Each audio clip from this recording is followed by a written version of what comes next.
Muy buenas tardes, amigos, y bienvenidos a Pasaje a lo Desconocido.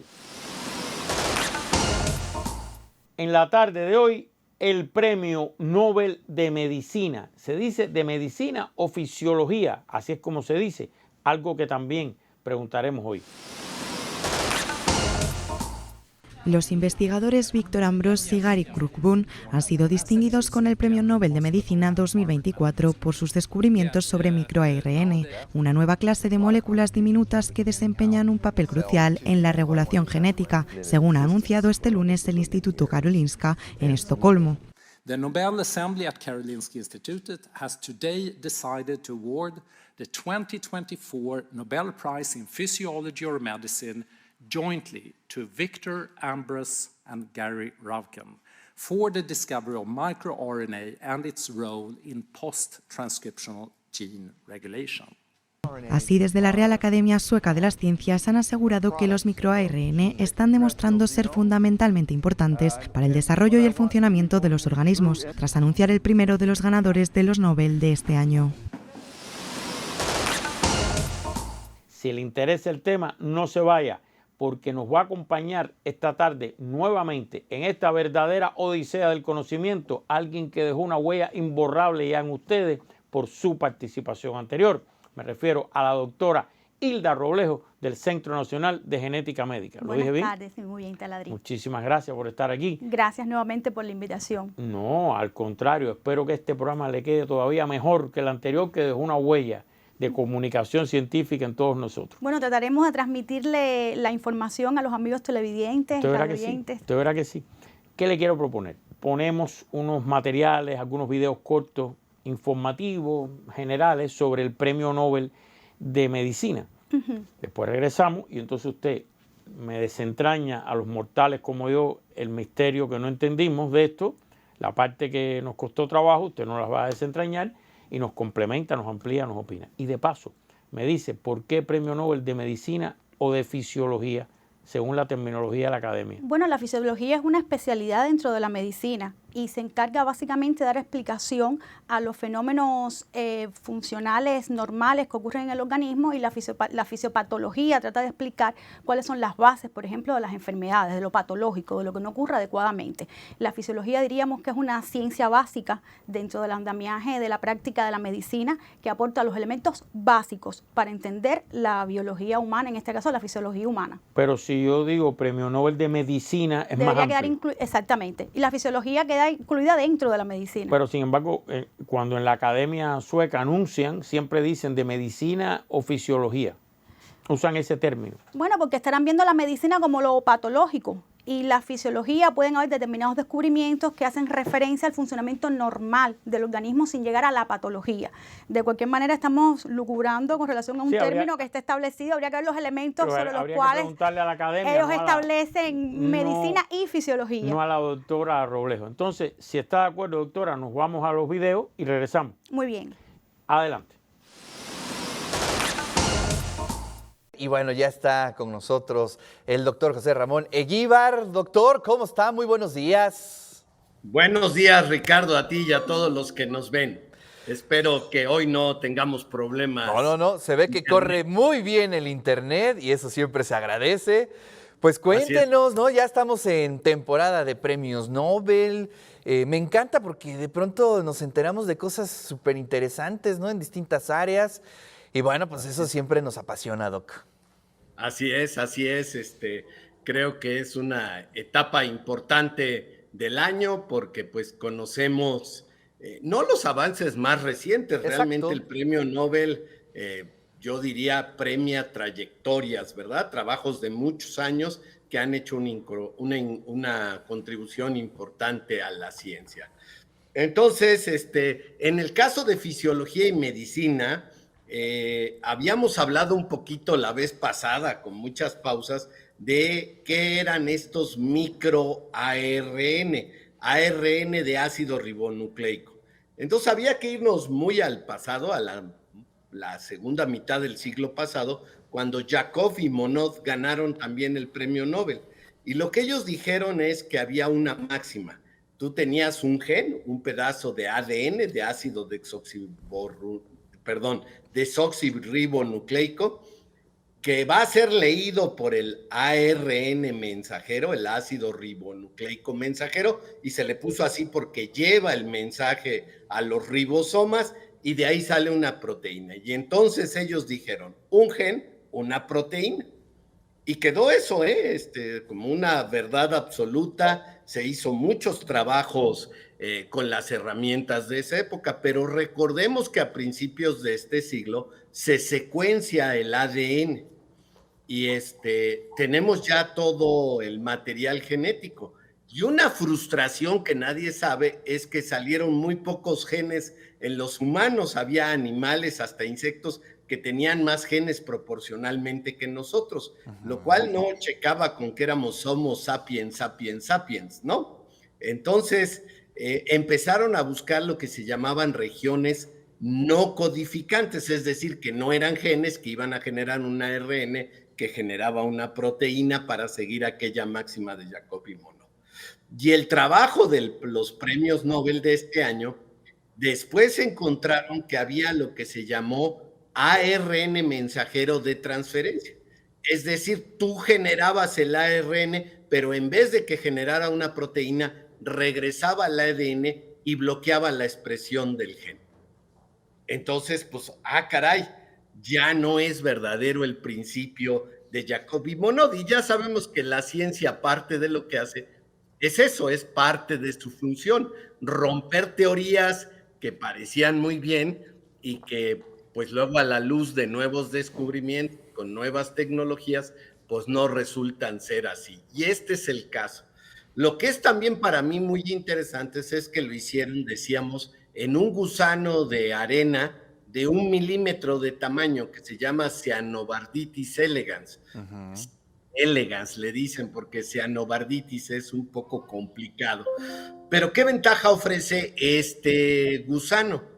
Pues que conocemos muy bien su desarrollo embrionario y cuando se empezó a conocer la genética, pues sabíamos cómo se iban expresando los genes progresivamente para formar un nuevo gusano, como pasa con nosotros, ¿no? Se fertiliza el huevo y el huevo se va dividiendo hasta que empieza a generar el corazón, el cerebro, los ojos, etcétera. ¿Qué secuencias de genes se deben de activar para que eso suceda normalmente? Si no sucede normalmente, pues se va a producir una patología en el feto, ¿no? Una monstruosidad puede ser, ¿no? Falta de miembros, exceso de miembros. Entonces eso se trata de estudiar en animales invertebrados porque es más fácil, porque se pueden manipular en el laboratorio muy bien. Y eso fueron lo que hicieron los dos ganadores. Ellos descubrieron, ya se habían descrito 2 mutantes de este C. elegans que tenían un nombre, LM24 y otro nombre, no importa eso.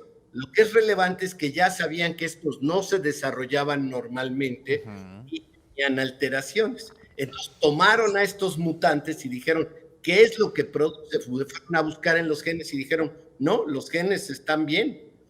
Y lo que descubrieron ahí fue que estos pequeños fragmentos de ARN mensajero eran los que cambiaban. Para hacer más fácil la historia, cuando ustedes están escribiendo en un editor de textos, ¿verdad? Escriben, pueden regresar y borrar, ¿no? Una frase, una palabra, cambiarla. Ahora le pueden preguntar a ChatGPT que se los corrija, ¿no? En base a estos datos, dame datos adicionales, valga la redundancia. Un poco pasa esto. El ADN escribe la carta, el ARN la traduce y la manda a la impresora, o te dice, no, yo voy a reeditar la carta y le voy a quitar ciertas partes que están mal escritas, que no son necesarias en este momento, o ya produjiste del nivel de proteína que necesitamos ahorita y apagar el gen es muy complicado, entonces usas estos ARN mensajeros que interfieren la lectura de la carta que estás haciendo. Es como un editor de texto complicado. Entonces, claro, realmente pues, es una contribución muy importante porque nos permitió después con estos descubrimientos ver qué pasaba, sí en el desarrollo embrionario o en la edad adulta, pero de manera muy importante ver, por ejemplo, que en algunos genes hacen exactamente esto, pero opuesto, como que estuvieras escribiendo ahora, Ricardo, en tu editor de textos y pusieras la palabra universidad. Y te ha pasado, en antaño era más común, empieza a escribir universidad, universidad, universidad, porque se metió un virus y escribe y escribe universidad y ya no te deja escribir. Lo que pongas ya no importa, él empieza a escribir universidad. Bueno, pues eso es lo que hace algunos protoncogenes y no sabíamos cómo lo hacía. Los protoncogenes son genes que promueven el cáncer y que hacen que las células se reproduzcan, como te pasa en tu editor de textos que escribe universidad, universidad y ya no te deja escribir. Bueno, el cáncer hace eso, empieza a reproducirse desordenadamente y ya no deja que nadie más escriba en ese editor de textos. Te digo, no sé si te pasó alguna vez si se te infectó en una máquina y salía. No podías hacer más. Bueno, pues eso es el cáncer. Ahora imagínense que yo desarrolle un microARN y ya se ha hecho que inhiba las células cancerosas. Eso sería maravilloso porque hasta ahora la quimioterapia le pega a las células que se reproducen mucho. Sí a las de cáncer, pero también tenemos células en la piel, en el intestino, que se reproducen mucho. Y entonces, ¿cuál es la queja más frecuente de alguien que le dan quimioterapia? Pues le da vómito, le da náuseas, baja de peso, le bajan el número de células en la sangre que también tienen que estarse reproduciendo. Imagínate que ahora sería como una sonda que nada más va a ir a apagar ese gen, que es el que está prendido en las células cancerosas, y en las otras células que son normales, pues seguirían su desarrollo. Entonces tiene muchísimas implicaciones el descubrimiento de estos ganadores del premio Nobel este año, porque pues tiene muchas implicaciones. Sí, maravilloso, Doc, porque estuve leyendo ahí un poquito, me llamó mucho la atención. Pues digamos, ahorita ya nos platicó todo este proceso de cómo descubrieron el microARN, pero ¿cómo dieron o cómo determinaron que ese gusanito podría tener algo, ¿no?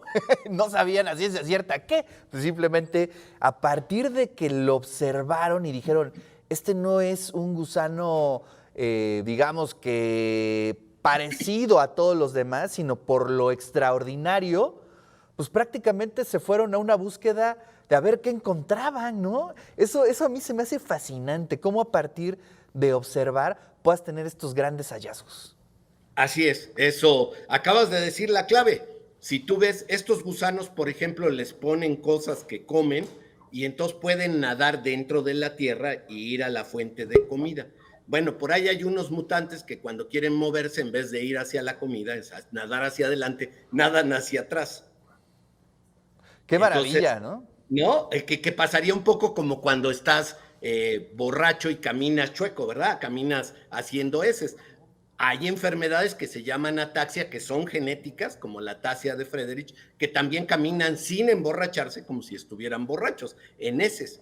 Entonces, digamos, se tiene conocimiento y uno busca el modelo ideal.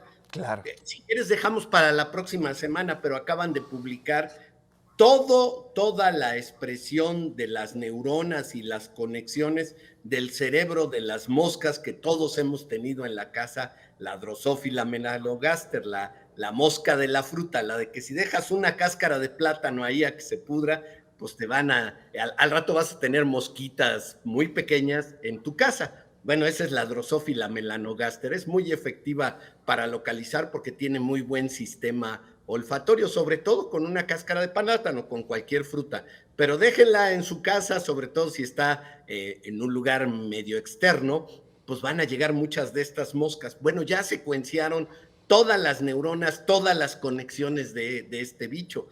Y uno dice, bueno, ¿y para qué estudian la mosca? Bueno, es parte de un proyecto muy grande que inició la administración del presidente Obama, que se llamó The Brain Project. Y la idea es un día tener un mapa del cerebro de un humano.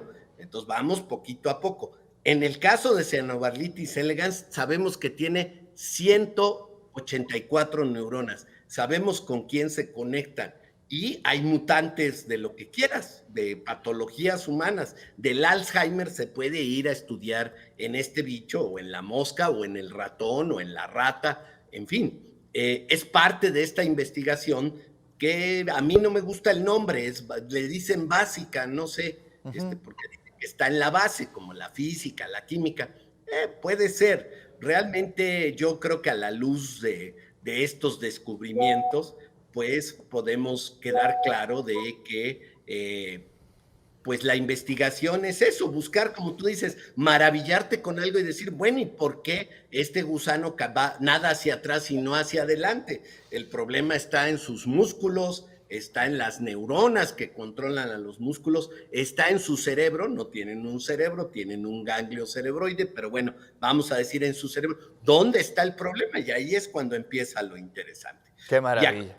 Dos mutantes que les permitieron decir, una tenía defectos en el desarrollo y otros tenían defectos en la edad adulta, y a partir de ahí dijeron, bueno, ¿qué es lo que es diferente a nivel genético? Y pues se encontraron estos pedazos que no les encontrábamos función, pero que ahora sabemos que se llaman microARN mensajeros y que juegan un papel muy importante para apagar genes cuando se necesite. Maravilloso. Doc, pues muchísimas gracias. Gracias por traer estos temas aquí al programa. Primero, descífreme en qué consistió este premio Nobel. Bueno, este premio Nobel está premiando la excelencia en una investigación que tiene una tradición de más de 20 años. Está haciendo referencia al descubrimiento o la identificación de los microARN. Son dos investigadores estadounidenses, Victor Ambrose y Gary Rukun, que ambos hicieron las primeras publicaciones con relación a este descubrimiento de los microARN en el año 1993. En ese momento yo creo que la comunidad científica recibió este descubrimiento con cierto silencio, porque suponían que era limitado a la especie en la que ellos identificaron la presencia de estos microARN, que en este caso es un gusano de apenas 1 milímetro, y bueno, se suponía a esa altura que era exclusivo como un mecanismo de regulación de la expresión de esa especie. Ya se ha demostrado que esto es universal a todas las especies multicelulares, es decir, la presencia de estas moléculas, y por tanto yo creo que ha habido una espera en reconocer este descubrimiento que hace un aporte a la regulación de la expresión de la información genética taladría. Entonces, básicamente se está premiando la identificación, el descubrimiento de los microARN, que reitero, es un descubrimiento que no es reciente, es de 1993, pero que tiene un significado especial, porque en otros espacios aquí hemos hablado de lo que significa la expresión, es decir, la regulación de la expresión genética. Y voy a hacer referencia a algunos elementos para que el público pueda comprendernos. El dogma central de la biología, es decir, los que estudiamos la biología sabemos que el dogma central de la biología consiste en que la información está en el ADN, que también hemos dicho en otros espacios que el ADN tiene como un manual de instrucciones de, bueno, cómo vamos a hacer, mediado en mayor o menor medida también en interacción con el ambiente, pero básicamente el ADN, que es la molécula de la herencia, donde está la información genética, tiene un manual de instrucciones. Bueno, esa información que está en el ADN se transcribe a un ARN mensajero. Que es otro tipo de molécula, porque están los ácidos desoxirribonucleico, que es el ADN, y está el ARN, que es un ácido ribonucleico. Ese ARN sale del núcleo al citoplasma y ahí se sintetizan las proteínas, porque al final somos el resultado de la expresión de proteínas, que yo creo que en el programa anterior el profesor Montero, haciendo referencia también al Premio Nobel de Química, bueno, hacía referencia a lo que repercute, lo que implica la síntesis de las proteínas. Ese es el dogma central de la biología, que la información que está en el ADN se transcribe a ARN, y que luego yo creo que traje un esquema a propósito del dogma central de la biología que puede ayudar también a que el público... Todavía estoy en 2, si usted me evalúa... Vamos a poner entonces mejor una diapositiva para explicar con referencia al dogma central de la biología. Aquí está el ADN, que es la molécula que, como decíamos, tiene las instrucciones para la síntesis de los caracteres, que los caracteres lo mismo es el color de nuestra piel, el color de nuestros ojos, nuestra estatura, el manual de instrucciones. Ahora, ¿cómo expresamos eso? A través de la síntesis de proteínas. Por eso es que las proteínas son tan importantes. Ahora, el dogma que dice que ese ADN se transcribe a un ARN mensajero, que es esa otra molécula que está saliendo por un poro del núcleo. Y en el citoplasma se sintetiza a través de un andamiaje proteico en el que están los ribosomas, se sintetizan las proteínas. Ese es el dogma central de la biología, que pudiera parecer muy sencillo, sin embargo hay mecanismos regulatorios muy complicados, porque si nosotros tenemos el mismo genoma en todas las células, bueno, que hace, por ejemplo, que las células intestinales sean diferentes a las células de la piel o sean diferentes a las células del sistema nervioso, por ejemplo. Entonces, eso está condicionado que en no todas las células se sintetizan las mismas proteínas. Y dentro de esos mecanismos regulatorios están los microARN. Regresamos a la diapositiva para que vean ¿en qué punto estarían entonces los microARN? En la parte superior de la diapositiva, bueno, estarían los microARN que se unen a ese ARN mensajero que está saliendo del núcleo, se une a ese ARN mensajero y degrada en el citoplasma ese ARN mensajero. Por tanto, ese ARN mensajero no va a llegar a un final feliz o un final que pudiera ser la síntesis de una proteína, es decir, degrada ese ARN mensajero, se degrada y no se sintetiza finalmente la proteína. Aquí hay un punto importante. Inicialmente, con relación a la regulación de la expresión genética y el dogma central de la biología, se suponía que el punto crítico de regulación de la expresión genética somos los que están en nuestros genes, modulado por el ambiente. Entonces, ¿dónde está ese punto crítico de expresión o de regulación de la expresión? Era a nivel de la transcripción, es decir, ¿qué genes transcribo o no transcribo ARN mensajero? Que por eso justamente se llama mensajero, porque lleva el mensaje al citoplasma para sintetizar las proteínas. Y se suponía que el punto crítico de regulación de la expresión estaba en esa transmisión de ADN a transcribirse a ARN.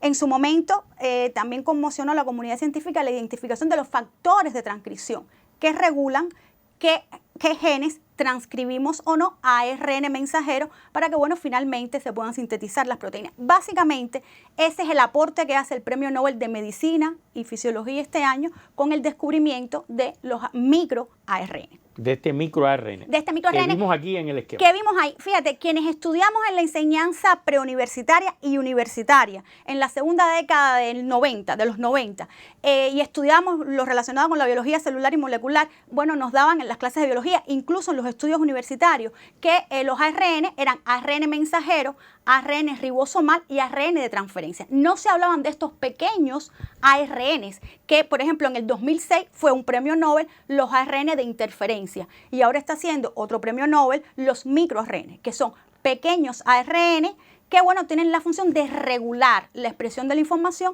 y tienen un papel protagónico en este dogma central de la biología. O sea, ya no es solo que se transmite, ahora hay uno que regula la transmisión. Porque trajimos otra diapositiva que también puede resultar muy útil para que nuestros televidentes... Sí, la ponemos ahora. Mira, aquí por ejemplo estamos viendo el tejido muscular, tejido intestinal, un esquema de las neuronas. Es como si en todas nuestras células está la misma información genética. ¿Qué define esa diferenciación? Fíjate que los genes tienen un marcaje de encendido o apagado o de expresarse y la expresión es a través de la síntesis de proteínas. Una célula muscular se diferencia de tal manera porque tiene determinados genes que la caracterizan y en esa regulación de la expresión, bueno, participan estos factores como los microARN. Hay algunos genes que sí se expresan en todas las células, que son los housekeeping o genes domésticos, que son genes, por ejemplo, que tienen que ver mucho con la maquinaria replicativa del ADN, con la utilización del glucógeno y la obtención de glucosa para las células, es decir, son funciones que son comunes a todas las células y esas proteínas que se expresan en todas las células son conocidas como genes domésticos, están codificadas por genes domésticos o housekeeping, pero hay algunos genes que se expresan particularmente en determinados tejidos y hace que los tejidos se diferencien y ahí es donde entra toda esta maquinaria de regulación en la que participan los microARN. Me vino a la mente algo escuchándolo a usted. Yo recuerdo que aquí hizo época los programas que hicimos sobre las células madre. Las células madre hasta que llega el regulador y la empieza a diferenciar. Exactamente. ¿Y es lo de este premio Nobel? No es exactamente eso. Este premio Nobel está a otro punto porque ya estamos hablando de células diferenciadas. En el caso de las células madres son ya células... Están diferenciadas. Ya están diferenciadas. El funcionamiento de los microARN es a nivel de células diferenciadas. Ya están diferenciadas. diferenciadas. Ahora, La pregunta... Lo que no quiere decir que no participen también en una etapa embrionaria como genes del desarrollo también. Pueden silenciar determinados genes del desarrollo. Silenciar genes de desarrollo. Sí, que se expresen o no en determinados tejidos, porque igual cuando en etapas embrionarias se están diferenciando los órganos, los sistemas de órganos, y ahí igual hay genes que se silencian y otros que se activan para la diferenciación de esos tejidos. Bien, esto que se descubrió de este mensajero que regula, este regulador, no sé si la palabra es correcta, ¿no? Que tiene esa pronunciación. MicroARN. MicroARN, una especie de regulador. Digo, Sí, forma parte del andamiaje regulador de la expresión de la información genética. ¿Qué importancia práctica concreta tiene hoy en la medicina, que fue lo que ganó el premio Nobel, o en la genética, de la que usted es una especialista? Bueno, pudiéramos relacionarlas con muchas áreas de la medicina. Yo voy a poner un ejemplo clásico que aparece cuando se revisa el tema relacionado con el tema del cáncer, particularmente en la leucemia linfocítica crónica. Por ejemplo, se ha visto que en pacientes que tienen una delesión en el cromosoma 13, le falta, digamos que un segmento del brazo largo del cromosoma 13. Bueno, en esa región se encuentran los genes que codifican dos tipos de estos microARN. Faltarían entonces los individuos que tienen este tipo de lesión, esta aberración en el cromosoma 13, le faltarían dos tipos de microARN. Bueno, pues estos microARN tienen la función de silenciar, de degradar una proteína que tiene una función antiapoptótica, es decir, regula la muerte celular programada. Regula la muerte celular programada. En los individuos en los que no están estos microARN que no degradan esta proteína, bueno, los pacientes desarrollan este tipo de neoplasia. Se ha relacionado, está demostrado la relación que tienen los microARN con el cáncer. Ponía el ejemplo particular de la leucemia linfocítica crónica. También se ha descrito, por ejemplo, en enfermedades esqueléticas, en enfermedades genéticas, se ha visto que la mutación no está específicamente en una proteína estructural, está en un microARN, porque ese microARN puede hacer que una proteína gane o pierda una función. Entonces, ellos como que equilibran la expresión de determinadas proteínas y la ganancia. Muchas veces las enfermedades se deben a que ganas una nueva propiedad, la proteína, y eso implica una repercusión en el fenotipo y aparecen, por ejemplo, manifestaciones esqueléticas. También se ha relacionado la presencia de los microARN con enfermedades autoinmunes, con fibrosis pulmonar, con enfermedades esqueléticas. Es un nuevo campo. Incluso los niveles de microARN se están tratando de relacionar como un biomarcador biológico para determinadas entidades, porque, por ejemplo, leí también un artículo del infarto de miocardio. Si esas células se necrosan, se rompen, bueno, pueden salir al torrente sanguíneo determinados microARN que pudieran ser marcadores de determinadas enfermedades. El camino está ahora en establecer, digamos que los circuitos, porque también decirte que están descritos alrededor de 1000 hasta 2000 microARN y tenemos, hemos dicho también en otros espacios, alrededor de 22.000, 25.000 genes. Quiere decir que a un microARN pueden tocarle de 10 a 100 genes como promedio, como proporción, pero también un gen puede tener varios microARN, es decir, es complicado pronosticar qué implica la afectación de un microARN, porque no es exclusivo a una proteína. Puede afectar el funcionamiento de varias proteínas. Puede silenciarla si es su función o puede activarla de no estar presente porque su función es degradarla en el citoplasma. Si le entendí bien, estamos hablando de que puede servir para evitar, controlar o degradar distintos tipos de cáncer, por ejemplo. En el caso de los cánceres. De los cánceres. Sí. Ahora, mi pregunta va, ¿cómo se hace? ¿Hay que esperar que se detecte el cáncer y entonces trabajar con genética? A ver, hay varios... ¿O se puede desde antes predecir qué va a ocurrir y ingeniería, rectificarlo? A ver. Hay diferentes lecturas, porque pudieran utilizarse como biomarcadores diagnósticos, como biomarcadores pronósticos, es decir, los mismos pueden ser utilizados como biomarcadores como parte del diagnóstico, como parte del pronóstico, también pueden utilizarse como terapéuticos, es decir, en el campo de los biomarcadores hay diferentes maneras de diseñar el uso de los microARN. El camino está ahora en establecer los circuitos, es decir, establecer qué microARN son específicos de cada tejido, porque no son comunes en todas las células, el mismo patrón de microARN, porque justamente por formar parte de la regulación de la expresión genética, definen determinados tejidos. El camino está también en establecer en esos circuitos estos microRNA, a qué proteínas regulan, la síntesis de qué proteínas regulan, y en un tercer momento, que es la fase en la que se está estableciendo asociaciones entre determinados microRNA y enfermedades.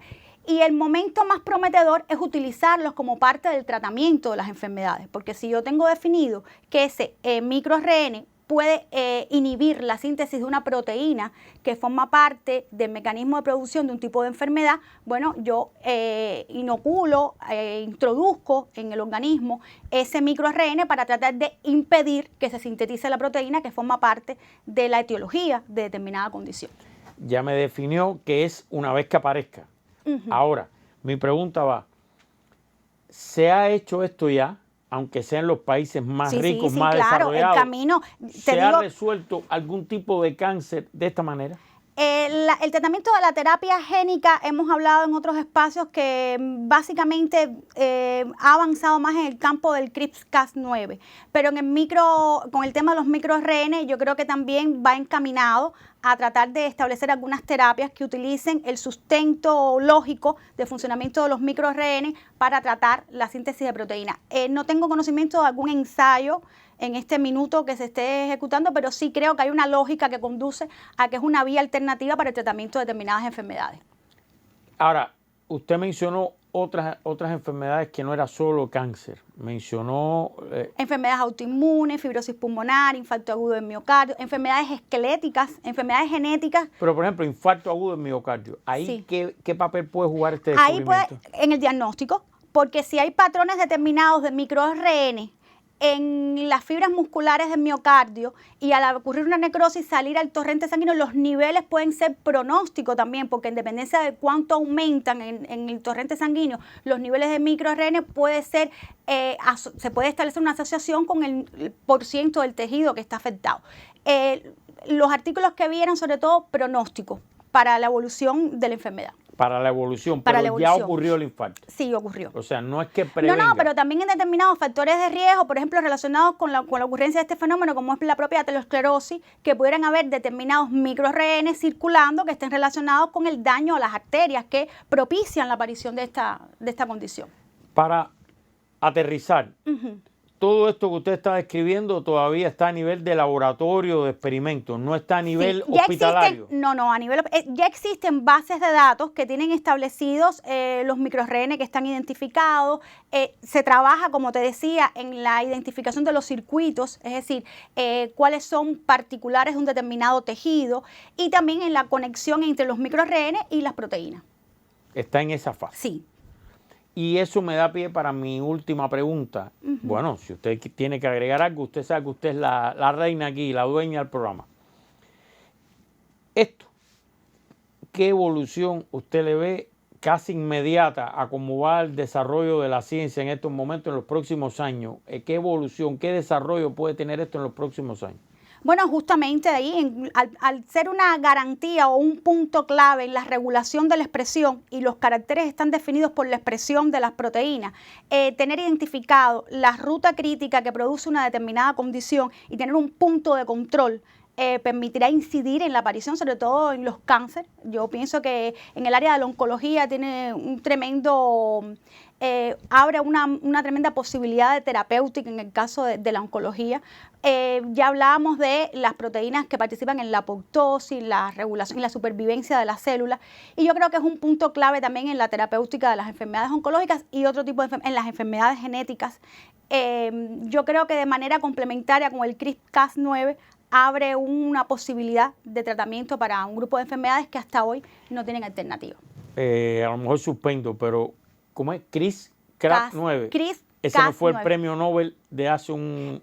fue el premio Nobel del 2020, pero en el área de la química. De la química. A ver, genética... ¿Y las tijeras genéticas? Son esas. Esa es la base. Aprobé. Sí. Es interesante porque en el campo de la genética han habido varios premios Nobel. Fíjate, desde 1933, que fue Morgan, que definió la ubicación de los genes en el cromosoma y el fenómeno de entrecruzamiento, que fue el primer premio Nobel que pudiera estar relacionado con el campo de la genética. Han habido otros, pero no siempre han sido desde la medicina. Muchas veces desde la química han sido premiados investigaciones que tributan al área de la genética. Pero esto era tijera genética, o sea, que uno Sí, podía... edición, es la edición genética a partir del Ajá. uso de unas enzimas que, bueno, cortaban determinadas regiones del genoma y luego se editaba. El afectado, Exacto, en caso de enfermedades. sí, Hacían ahí verdadera ingeniería, cortaban el afectado, que ese fue, sí, aquí lo vimos. sí. Entonces estoy aprobado por todavía, la doctora Macheco no me puede suspender, ¿no? No, bien. ¿Algo más que usted quiera agregar? No, ¿Sobre este nosotros tema? siempre nos da mucha satisfacción hablar de las investigaciones en genéticas que son reconocidas a tan alto nivel. Son premios a la excelencia en el conocimiento humano y bueno, siempre nos permiten articular una palabra que también nos da mucha satisfacción, que es la palabra esperanza, porque ahora nuevos horizontes en las posibilidades terapéuticas. Aclarar, me alegro que usted diga la palabra esperanza porque siempre es bueno aclarar que este tipo de cosas no está a nivel hospitalario todavía. No, muchas veces son investigaciones básicas, pero que establecen el cimiento para luego en el futuro. Exacto, por eso le pregunté del futuro. Entonces no se me vaya porque la voy a invitar a usted, a los amigos, a que me acompañen a lo que llamamos el momento de las interacciones, donde cada semana recordamos cómo ustedes, nuestros accionistas principales, pueden incidir en su programa. Aquí está nuestro canal de YouTube, donde ponemos el programa, lo puede volver a ver, recomendárselo a alguien. Incluso tenemos muchos televidentes que no viven en Cuba. Ahí usted puede opinar, preguntar, poner cosas perfectamente ahí. Ahí está nuestro canal que ya lo estamos actualizando por suerte. De ahí nos vamos a nuestra página de Facebook. Ahí la están viendo. Muy importante para nosotros porque ahora publicamos el resumen de lo que habló aquí la doctora, de lo que fue este espacio. Lo ponemos en la página hoy domingo. Y usted tiene desde hoy domingo hasta el próximo sábado para poner sus preguntas, opiniones, comentarios. ¿Por qué? Porque el próximo sábado, 12:15 del mediodía, y ahí está en pantalla, nuestro programa de Radio Rebelde, donde gentilmente va a estar la doctora. Vamos a tener teléfonos abiertos y usted puede llamar o dejar sus comentarios, su pregunta en la página de Facebook, que gentilmente se lo presentamos a la doctora y ella nos responde. ¿Será así, doctora? Muy bien, así será. Entonces la espero próximo sábado, 12:15 del mediodía en Radio Rebelde. Muy bien. Muchísimas gracias. A ustedes por la invitación. No, a usted. Estuvo brillante como siempre, además con esa vehemencia comunicacional que usted siempre le impone. Hay que modularla. Usted ama su profesión, al contrario, le sale así, le nace el amor por la genética. Así que muchísimas gracias. Y ustedes, amigos, ¿qué me resta? Pues invitarlos a que ojalá este sea solo el inicio para que usted lea, vea, escuche, busque, analice, profundice, alimente su cerebro para que, como siempre les pido, al final saque usted sus propias conclusiones. Buenas tardes. Bueno, así los premiados, los galardonados y así también el avance de la ciencia, y en eso nos queremos detener, particularmente en el Premio Nobel de Medicina. Pablo Bullosa, querido Pablo, ¿cómo Manuel, estás? muy buenas noches. Muy buenas noches, Gabriel Díaz, querido Gabriel, ¿cómo estás? ¿Qué tal, Manuel? ¿Cómo muy estás? Buenas Buenas noches. noches. Omar López, doctor, gracias por estar acá. Un gusto estar aquí. Muy Muchas buenas gracias por la noches. invitación. El descubrimiento del microARN, partículas pequeñas, muy pequeñas realmente, vaya, tan pequeñas que apenas las acaban de descubrir, doctor. ¿De qué estamos hablando? Así es, bueno, inicialmente cuando se hace el estudio del genoma humano, pues empezamos desde los componentes más grandes que todos conocemos, ¿no? Que son los cromosomas, los que son los que alcanzamos a ver al microscopio y que fueron las primeras descripciones que se hicieron.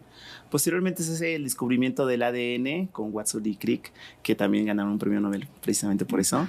Y se sabe que si bien el ADN es donde contenemos la información, existen otras moléculas que lo leen y que lo traducen. Eso es a lo que le llamamos los RNAs. Pues bueno, ahora con este nuevo descubrimiento se sabe que hay pequeñas partículas todavía más pequeñas que los RNAs y que pueden tener un papel muy importante en la expresión de genes, regulación de algunos de ellos. Es muy importante saber que los seres vivos somos genes y ambiente. ¿Qué significa eso? Que expresamos genes conforme nos exponemos a los cambios del clima, por ejemplo, ¿no? A las características de vida. Entonces, probablemente estos microRNAs o ARNs, como queramos llamarles en español, en inglés, pues al final no son otra cosa más que la expresión, o podrían ser una expresión del ambiente sobre nuestro genoma. Ah, qué interesante. Bueno, la ciencia y el conocimiento, ¿cómo va avanzando, Pablo? Pues sí, qué fascinante, ¿no? Somos de esas personas que nacimos en un mundo y vamos a morir en un mundo completamente distinto, y que nos han tocado muchísimos cambios, algo pues excepcional en la historia de la humanidad. Casi todo el mundo nacía y moría en el mismo mundo, básicamente, en el que había nacido. Casi sabiendo lo mismo cuando naces, cuando mueres. En un mundo tecnológicamente pues, casi idéntico, ¿no? Sí. O idéntico en muchísimos casos. Y a nosotros nos ha tocado una barbaridad de cambios, cosa que me parece, en primer lugar, pues fascinante. Voy a decir unas cifras, pero el doctor Omar nos va a corregir, para que nos demos cuenta de lo pequeños que son. Según yo, los cromosomas humanos están formados por una cifra aproximada de 240 millones de bases. Las bases son estas, la adenina, la tiamina, la guanina. Creo que nos enseñaron en la prepa eso, ¿no? El RNA creo que en lugar de guanina tiene, ¿cómo se llama? Uracilo. Eso, el doctor lo sabe. Entonces, estamos hablando de esos que son de millones y millones a estos microRNAs que fueron descubiertos por primera vez, y es muy simpático la historia, en 1990, en unas lombrices, que además se llaman, a pesar de ser lombrices, se llaman C. elegans. Sí, como son si fueran gusanos elegantes, ¿no? Pero son unas lombricitas muy, muy pequeñas y que tienen apenas, creo que tienen menos de 1000 células, y lo cual permite hacer ese truco que siempre hace la ciencia, que es aislar una variable y estudiar las cosas en pequeño e imaginarse que no existe todo lo complejo, porque si empiezas con lo muy complejo, no llegas a nada. Entonces empiezas con lo muy sencillo, y en este caso encuentran estos microRNAs que apenas tienen 22 bases, a veces hasta menos, hasta 15 bases. O sea que estás pasando de una dimensión de millones, de 240 millones de veces, a un puñadito. A 22. Por eso se tardaron tanto en encontrarlas. Y cuando las encuentran en las lombrices en 1990 y publican ese descubrimiento, pasa muy desapercibido en el momento, porque pues mucha gente pensó eso es solo una anomalía de esas lombrices, no tiene mayor relevancia. Pero después, cuando se acaba de descifrar el genoma humano, se encuentra que nuestro genoma está la información para producir esos microRNAs. Entonces empiezan a darse cuenta de que no es una exclusiva de esas lombrices, y empiezan a encontrarlos, y los encuentran en todos los seres vivos, no solo en los humanos, sino en la mayoría de los animales. No sé si todos los seres vivos, pero en los animales sí. Y entonces pasa lo que, puede llegar a pasar lo que nos pasó, por ejemplo, con la aviación. Los seres humanos durante decenas de miles de años soñamos con volar. Sí. Y nunca pudimos volar hasta que entendimos cómo las aves podían volar. Y después de entender cómo podía hacerse, entonces pudimos volar. Ahora que entendemos más acerca de cómo funciona la reproducción de proteínas, así cómo se multiplican las células en nuestros cuerpos y cómo mutan, que son como errores en la replicación, entonces podemos empezar a vislumbrar muchos usos para esa regulación de esos cambios. Y se abre Pero primero hay que entender. Un mar de posibilidades. Claro. Sí, como dice el doctor, por primera vez las vemos manifestarse, ¿no? Vemos la manifestación. Ahora, lo que decía Pablo de cómo la humanidad se las ha arreglado para hacer cosas sin saber, ¿no? Esto de intervenir en los procesos, digamos, naturales, no es nuevo, tiene milenios. Lo que pasa es que antes se hacía sin ninguna teoría, ¿no? Es decir, tú hacías modificaciones genéticas en plantas y las ibas mejorando, ¿no? Hasta los descubrimientos del ADN, ya pues, un doctor suizo, ya desde 1869 por ahí, fue el primero que casi por casualidad descubrió lo que serían los ácidos nucleicos, ¿no? Y ya de estos ácidos nucleicos, pues ya la indagación es un viaje al centro de la célula, ¿sí? Al núcleo, ir cada vez más a profundidad, hasta llegar a estas partículas súper elementales. Yo imagino que más allá ya no hay otra cosa. No, que sepamos. Que sepamos. ¿Quién sabe? Que contienen la famosa información genética. Es decir, tú sabes, encontrando las claves de estas células, las claves de cómo las células se pueden desarrollar, reproducir, enfermar y morir, ¿no? Que eso es donde tienen las consecuencias para ámbitos curativos y modificaciones ya genéticas, ya con toda la teoría detrás y toda la experimentación que está detrás, ¿no? Yo recuerdo mi maestro de biología en la prepa, el profesor Blanco, ¿sí? Cómo se emocionaba cuando nos explicaba el ADN, ¿no? Y cómo estos tres científicos, Crick, Watson y Wilkins, que mencionó el doctor, pues fueron los que por primera vez pusieron la secuenciación y dieron las claves de la genética. Y es muy curioso que los últimos premios Nobel de medicina vayan en el terreno de la genética, por cierto. Y lo decía con una emoción que yo no lograba entender, ¿no? ¿Por qué? Esta curiosidad que siempre ha tenido el hombre por ir más a fondo y más a fondo, que es la vocación científica. Uno dice, pues son personas locas que están metidas 20 horas diarias en los laboratorios, analizando gusanos y viendo quién sabe qué cosas, interrelacionando para sacar una información después y darla como un conocimiento científico, ¿no?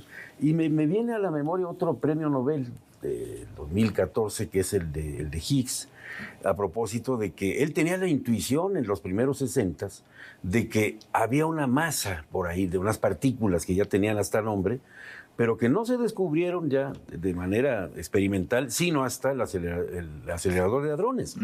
Pero ya él, lo que antes era hipotético de esas partículas, llegó a comprobarse al 2014 y también mereció un premio Nobel, ¿no? Entonces yo estoy fascinado verdaderamente con estos micromundos que además pues tienen aplicaciones no solamente, digamos, en un conocimiento puro del nacimiento de la vida y sus códigos genéticos, que ya sería suficiente. Y a ver, ¿no? por la relevancia que tiene, por el impacto que podría traernos a la humanidad en su conjunto, a mí me sigue llamando la atención que pronto este tipo de cosas pues pasen de noche o que no estén ocupando, digamos, los grandes espacios. Por eso creo que vale la pena conversarlo y dimensionarlo, porque esto puede traer cambios a la vida de millones, de cientos de millones, de miles de millones de personas, de seres vivos, hoy, en décadas, en siglos. Es decir, estos realmente son asuntos que pueden generar un parteaguas, doctor. Sí, así es. Yo creo que algo que perdemos de vista es que al final todo lo que rige el funcionamiento de nuestro cuerpo está codificado en nuestro genoma. Las proteínas que producimos para generar hormonas, enzimas, que controlan nuestro medio interno, todo se produce en nuestros genes y lo expresamos al momento de que nos enfermamos, que empezamos a tomar un nuevo medicamento, que cambiamos de dieta, que empezamos a hacer ejercicio. O sea, todos esos pequeños arreglos que vamos sufriendo conforme vamos creciendo y nos vamos desarrollando, pues tienen un impacto. Este tipo de descubrimientos creo que tienen una relevancia significativa porque no solo abarca el hecho de descubrirlo, sino además el saber cómo tratar enfermedades, por ejemplo, congénitas, ¿no? Algo que viene ya en nuestra impronta genética y que condiciona una enfermedad, o incluso ya identificar esos genes que nos enferman y poderlos sustituir, ¿no? Y a lo que le llaman o la visión de la terapia génica. Entonces, esos descubrimientos tan en micro al final tienen repercusiones macro muy importantes, ¿no? A ver, pueden prolongar la vida de alguien, pueden cambiarle, digamos, en positivo la vida, un padecimiento, una enfermedad a alguna persona o a muchas personas. Sí, claro, pues simplemente el envejecimiento y la muerte está codificado en nuestros genes, ¿no? Sí. Entonces, empezar a entender cómo se comportan y cómo se expresan estas moléculas, tal vez en algún momento, tal vez en la de ciencia ficción en este momento, como sonaban de ciencia ficción muchos avances, como una videollamada, por ejemplo, ¿no? Tal vez eso que ahorita sonamos o suena como una cosa de ciencia ficción, tal vez en algún momento se encuentren esas moléculas que condicionan el envejecimiento o la muerte y que se puedan modificar y que nos permitan vivir todavía más años de los que ya vivimos. Pues es lo que hablábamos la semana pasada. Es precisamente, ¿no? Por eso se hunde, ¿no? El tema de la longevidad. Y brevemente, ¿no? Lo que estás diciendo, esto debería de causar un gran escándalo. Sí. Sin embargo, pues pasa como una nota en el periódico quizá de la página 30, 40, ¿no? Le dieron el premio Nobel a estos porque descubrieron tales cosas. Y a fuerza de no entenderlo, quizá no se entiende la repercusión, como lo está señalando el doctor. Pero esto sería para, digamos, vociferarlo, ¿no? Claro. En términos de lo que está haciendo la humanidad, ¿no? El conocimiento más que no para, ¿no? Y que la ciencia, digamos, nos va abriendo posibilidades y posibilidades constantemente.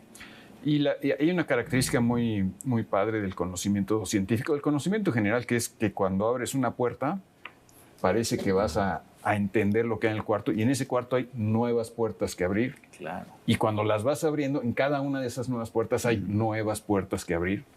Y es una cosa sin fin. Yo recomiendo mucho el libro del Principio del Infinito del matemático David Deutsch.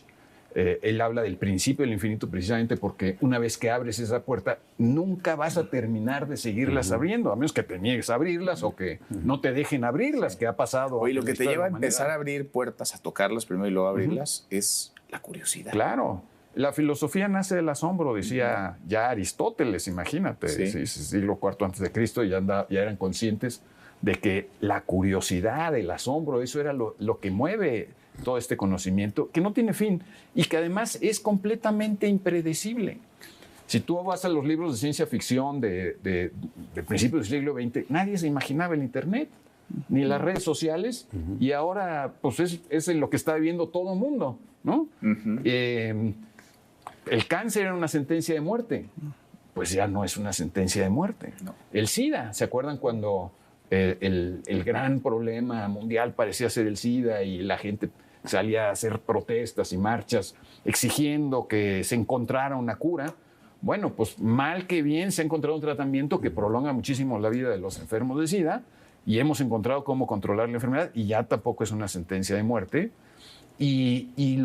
La diferencia en aquel entonces es que lo que se exigía era investigación. Ahora hay muy pocas marchas, muy pocos movimientos sociales que exijan más investigación, que es lo que nos hace falta. Claro. Porque, y vuelvo a repetir lo mismo que ya dije la vez pasada, es todos los males humanos vienen de falta de conocimientos. Lo que necesitamos son más conocimientos. Sí. No, y es importante también destacar cómo estos descubrimientos de los ácidos, el del Dexoxi y el otro, el ARN, pues también nos llevaron a otros terrenos innovativos en otras áreas de la ciencia, ¿no? Por ejemplo, en la historia, en la arqueología, en la biología. Porque estas partículas impresas en estos núcleos de las células se heredan. Y se heredan sus mutaciones. Entonces tú puedes hacer una serie evolutiva de los organismos para atrás y explicarte la evolución de las especies, de muchísimas cuestiones, con una certeza científica, ¿no?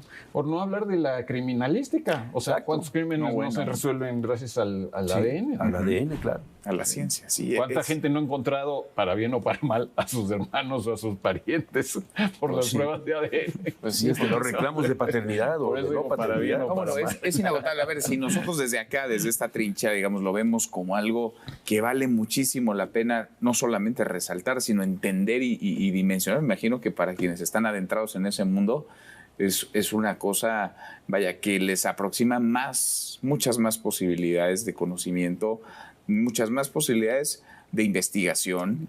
Y la investigación y el conocimiento, esos tendrían que ser constantes, ¿no? En los centros de pensamiento, en las universidades, pero en general, vaya, la curiosidad, el asombro tendría que estar como parte intrínseca del ser humano. Lo tenemos desde niños, pero pasa que los adultos muchas veces cortan esas alas. Las escuelas cortan esas alas. Cortan la mala educación. La mala termina educación cortando corta esas posibilidades. Sí, yo creo que algo importante que comentabas de por qué esto pasa tan desapercibido, por qué no se da a conocer, es porque todavía, para bien o para mal, el conocimiento científico, la parte de la ciencia, se siente como algo ajeno, ¿no? Se siente como de un grupo especial de personas que se dedican a estar en los laboratorios o estar en los centros haciendo la investigación.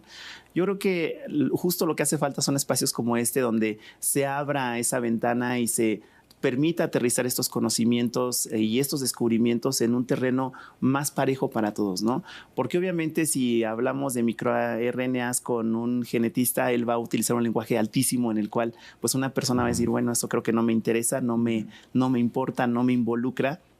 Pero cuando se aterrizan los conocimientos científicos al conocimiento general, cuando se permite que las personas que se van a ver beneficiadas en un futuro de este conocimiento lo entienda desde un principio, obviamente genera todavía más curiosidad y al generar más curiosidad habrá más personas que se generen nuevas preguntas, que traten de buscar nuevas respuestas, no solo en el área de salud, ¿no? Que, bueno, es a lo que yo me dedico. En otras áreas del conocimiento así es como debería de ser. Permitir que todos tuviéramos ese acceso a esa información de una forma sencilla, clara y que nos genera esa curiosidad de seguir aprendiendo. Y es la parte también de la difusión, ¿no? Que es tan importante, y de volver a ese conocimiento más didáctico. Y también la realidad es que cuando no sabes nada, las cosas parecen aburridas. Pero yo los invito simplemente a que vean videos de introducción a la genética. Ajá. Comiencen por ahí, así pueden ir al YouTube y verlos, tengan la edad que tengan, y van a ver qué mundo tan fascinante empieza a abrirse, donde te salen muchísimas dudas, pero se vuelve interesante en la medida en que tú quieras penetrar en ello.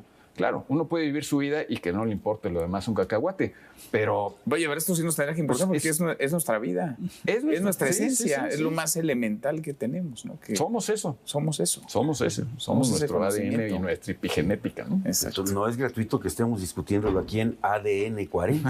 Además, venía muy ad hoc. Muy ad hoc, y que además la cuestión salió a propósito de lo que veíamos la vez pasada, de la prolongación de la vida, merced a las modificaciones que se pueden lograr precisamente en estos niveles, ¿no? Que Sergio Vela dejó por ahí dicho que nos estábamos apuntando hacia una era de prolongación de la vejez. Entonces, no necesariamente es buena noticia que se prolongue la vida, ¿no? Le gustaría prolongarse entre los 30 y los 40. A menos que ahí encuentres algo que detenga el envejecimiento o que postergue el envejecimiento. Sí, yo creo que aquí la cuestión es que los seres humanos ya estamos viviendo mucho más de lo que biológicamente estábamos programados, ¿no? Sí. O sea, esa es la razón por la cual inician nuestros procesos reproductivos a edades muy tempranas, ¿no? 11, 12, 13 años inicia el proceso reproductivo del ser humano, porque nuestra expectativa de vida hace unos siglos, pues bueno, o algunos años era 40, 50 años, ¿no? Ahorita estamos viviendo 80, 85, o incluso hay gente que vive en algunos países más de 100 años, ¿no? Ahora, no se trata de solo de vivir más, sino de cómo vamos a vivir esa vejez, y ahí es donde entra pues todo este tipo de descubrimientos, ¿no? Sin duda. Qué interesante, a mí me parece fascinante. Doctor, gracias. Un gusto, muchas gracias. Gracias. Muchas gracias.